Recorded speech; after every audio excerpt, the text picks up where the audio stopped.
Shri V P Balendran sir, 36 വർഷത്തെ service, അതിൻ്റെ വിവിധങ്ങളായ ചുമതലകൾ. മുംബൈയിലായിരുന്നു, അതിനുശേഷം സ്പെഷ്യൽ ചുമതലകൾ വേറെയും ഉണ്ടായിരുന്നു. ഈ ഒരു അത്രയും പഴയ കാലത്ത് ഈ ഒരു സർവീസിലേക്ക് വരാൻ എങ്ങനെ കഴിഞ്ഞു എന്നുള്ളതൊരു ചോദ്യമാണ്, പ്രത്യേകിച്ചും 1950-കളിൽ. അപ്പോൾ അതെങ്ങനെയാണത് സാധ്യമായത്? അത് അന്നത്തെ കാലത്ത് എനിക്ക് എന്ത് പ്രൊഫഷനാണ് ഫോളോ ചെയ്യേണ്ടത് അതൊന്നും അറിഞ്ഞിരുന്നില്ല. അന്ന് പഠിച്ചു,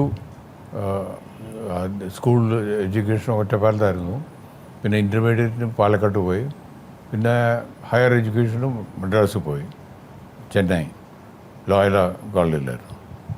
അപ്പോൾ എല്ലാവരും ഇങ്ങനെ പറഞ്ഞിരുന്നു, ഇങ്ങനെ ഓൾ ഇന്ത്യ കോമ്പറ്റേറ്റീവ് എക്സാമിനേഷൻ ഉണ്ട്, ഓൾ ഇന്ത്യ സർവീസിൻ്റെ, അതാണ് ബെസ്റ്റ് എന്ന് പറഞ്ഞിരുന്നു. പിന്നെ ഒരു ലോയല കോളേജിലത്തെ ഞങ്ങളുടെ സീനിയേഴ്സൊക്കെ ഒരു ബാച്ച് വിട്ടിട്ട്, അതായത് എൻ്റെ 57 ബാച്ചായിരുന്നു, ഞങ്ങൾ 54-ലാണ് ജോയിൻ ചെയ്തത്. 3 years. ഇതൊന്ന് കേംബ്രിഡ്ജിൻ്റെ യൂണിവേഴ്സിറ്റിമാരി 3 കൊല്ലം BA ചെയ്തിട്ടുണ്ടെങ്കിൽ it is equal to MA. അപ്പോൾ അത് പഠിച്ചുകൊണ്ടിരിക്കുമ്പോൾ ഇങ്ങനെ അറിഞ്ഞു, ഞങ്ങളുടെ 2 കൊല്ലം മുമ്പത്തെ, അതായത് 54-ലാണ് ഞാൻ ജോയിൻ ചെയ്തത്. 52-ലെ ബാച്ചിലത്തെ ഏകദേശം 15 ആൾ IAS-ലും IPS-ലും പിന്നെ ഫോറിൻ സർവീസിലും ജോയിൻ ചെയ്തു. അപ്പോൾ ഒരു മോഹമുണ്ടായി, എനിക്കൊന്ന് ചെയ്തുകൂടെ.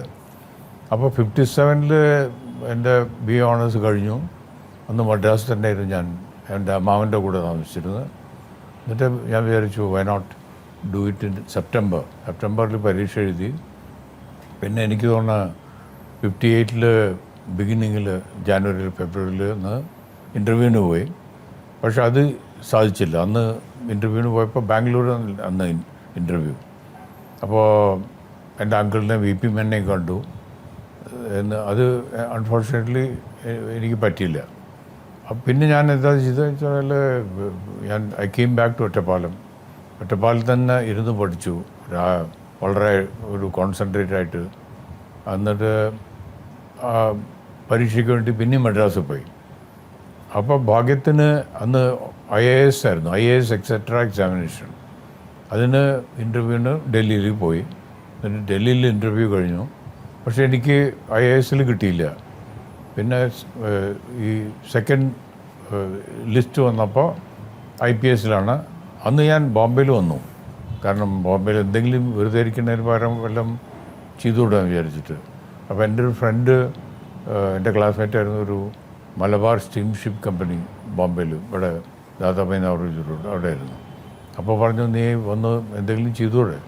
അപ്പോൾ ഞാൻ അവിടെ ജോയിൻ ചെയ്തു, മലബാർ സ്റ്റീംഷിപ്പിൽ ജോയിൻ ചെയ്തു. പിന്നെ അത് റിസൾട്ട്സ് വന്നു. അന്നത്തെ കാലത്ത് IPS-നൊക്കെ റിസൾട്ട് വന്നാലും ഒരു 6 മാസം പിടിക്കും. മെഡിക്കൽ ടെസ്റ്റ് ഉണ്ടാവും, എല്ലാം കൂടിയിട്ട്. അന്ന് അപ്പോൾ 58-ൽ പരീക്ഷയിൽ അപ്പിയർ ചെയ്തു. 59 ഏപ്രിലാണ് റിസൾട്ട് വന്നത്, IPS-ൽ ജോയിൻ ചെയ്തത്. എന്നിട്ട് ഞാൻ മെഡിക്കൽ ടെസ്റ്റ് അന്ന് സ്റ്റേറ്റ് ഹെഡ് ക്വാർട്ടേഴ്സിലാണ് പോകേണ്ടത്. അപ്പോൾ ട്രിവാൻഡ്രത്ത് പോയി മെഡിക്കൽ ടെസ്റ്റ് കഴിഞ്ഞു. റിസൾട്ട് ചെയ്തിട്ട് 59 നവംബറിൽ മൗണ്ട് ആബുവിൽ, അന്ന് ട്രെയിനിങ് ഇൻസ്റ്റിറ്റ്യൂട്ട് മൗണ്ട് ആബുവിലായിരുന്നു. അപ്പോൾ ഞാൻ അങ്ങനെ ചൂസ് ചെയ്തല്ല, പോലീസ് ഒരു ആക്സിഡൻ്റായിട്ട് കിട്ടി. പക്ഷേ ഈ ട്രെയിനിങ് കഴിഞ്ഞിട്ട് then I start liking it. എനിക്ക് യൂണിഫോം ഒക്കെ നല്ല ഇഷ്ടമായി. അന്ന് യൂണിഫോം, ഡ്രില്ല്, പിന്നെ ഹോഴ്സ് റൈഡിങ്, ഷൂട്ടിങ്, അതൊക്കെ ഉണ്ടായിരുന്നു. അപ്പോൾ ഐ സെറ്റിൽ ഡൗൺ. എനിക്ക് ജോയിൻറ്റ് IAS ഇട്ടിട്ട് പിന്നെ സ്ലൈറ്റ്ലി ഡിഫറെൻറ്റ് തിങ് അങ്ങനെ ഉണ്ടായത്. എന്നിട്ട് എൻ്റെ അങ്കിളിനെ VP മേനൻ എന്നോട് പറഞ്ഞു, അന്ന് ദി ബെസ്റ്റ്, ഞങ്ങൾ പറയും കാഡർ എന്ന് പറയും, അത് സ്റ്റേറ്റിൽ ഉണ്ടെങ്കിൽ ഒരു കാർഡ് എന്ന് പറയുന്നത് നമ്മുടെ തറവാടിൻ്റെ മാതിരിയാണ്, almost like that. It is like my card എന്ന് പറഞ്ഞാൽ ഇറ്റ്സ് ലൈക്ക് മൈ ഹോം, അതായത് തറവാട്. അപ്പോൾ കാഡർ ബെസ്റ്റ് ബോംബെ സ്റ്റേറ്റ് ആണെന്ന് പറഞ്ഞു. ബോംബെ അന്ന് അൺഡിവൈഡായിരുന്നു, ഗുജറാത്ത് ഉണ്ടായിരുന്നു, മഹാരാഷ്ട്ര ഉണ്ടായിരുന്നു, പിന്നെ കർണാടക ഉണ്ടായിരുന്നു. So that's how it came. So 1959-ൽ 60 വരെ ഒരു കൊല്ലം ട്രെയിനിങ് ആണ്. പിന്നെ മഹാരാഷ്ട്രയിൽ വന്നു 1960-ൽ.